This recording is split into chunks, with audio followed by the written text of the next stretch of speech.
rikonstituimi i Parlamentit të Kosovës dhe formimi i qeverisë së re në vend për Bashkimin Evropian shihen si një fillim i ri për Kosovën në ndjekjen e agjendës evropiane.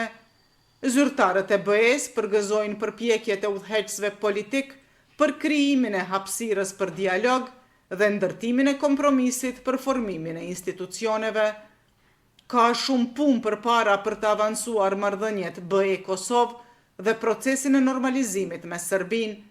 Bashkimi Evropian pret me padurim hapjen e një kapitulli të ri në marrëdhëniet tona, të bazuar në vlera të përbashkëta dhe mirë kuptim të ndërsjellë, thuhet në deklaratën e një zëdhënësit të Bashkimit Evropian.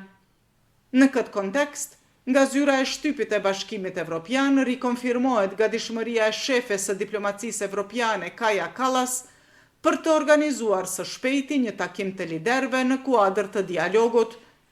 Nga selia e BE-s theksohet se mandati i fortë që ka marrë qeveria duhet t'i mundsoj Kosovës rikthimin në rrugën e saj drejt Bashkimit Evropian, veçanërisht përmes ripërcaktimit të prioriteteve të reformave të lidhura me integrimin evropian dhe shfrytëzimit sa më të mirë të mundësive që ofron plani i rritjes.